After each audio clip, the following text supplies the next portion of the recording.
Bon, les tirages au sort de la Ligue des Champions se sont déroulés et j'aimerais parler avec vous des différents clubs qui ont eu les tirages les plus compliqués. Pour moi, en première position, je vais parler de Liverpool. Regardez-moi ça. À domicile, ils vont affronter le Real de Madrid, le Bayern Leverkusen, Lille, Bologne.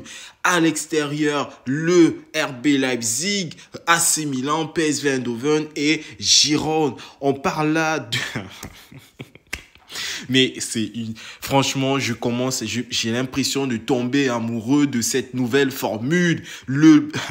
Liverpool va devoir affronter deux clubs sensationnels la saison passée, à savoir Girone qui a disputé le titre avec le Real de Madrid tout au long du championnat et Bologne qui a fait de même avec la Juventus de Turin du côté de l'Italie. Dans cette même lancée, ils vont devoir affronter le Real de Madrid, l'AC Milan et également le LOSC qui a fait une très belle qualification pour cette compétition. Personnellement, j'apprécie fortement. En deuxième équipe, je vais parler du Paris Saint-Germain. Mais si vous avez vu la réaction de Nasser Al-Khelaifi quand ça s'est déroulé, je vous la mets. Franchement, le Paris Saint-Germain doit affronter à domicile Manchester City, l'Atlético de Madrid, PSV Eindhoven, Girone. À l'extérieur, ils doivent affronter le Bayern Munich, Arsenal, Salzbourg et Stuttgart. Mais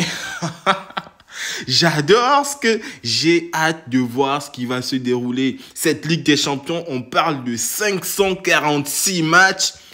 546 matchs, les amis, 546 matchs, c'est magnifique. On va s'enjailler, on va prendre du plaisir, on va avoir de belles rencontres du début à la fin. Franchement, en vrai de vrai, est-ce que vous n'étiez pas un peu fatigué, lassé de ces différentes rencontres morbides, fatigante que l'on avait souvent dans ces phases de poule? Personnellement, les phases de poule, je les traversais, mais d'une manière, avec une vitesse. Franchement, je suis content. Pour moi, donc, le Paris Saint-Germain et Liverpool, ce sont les deux clubs qui s'en sortent le moins bien dans ce tirage-là. Et j'espère vraiment le Paris Saint-Germain doit nous proposer une prestation XXL dans cette nouvelle configuration et j'ai hâte de voir le résultat.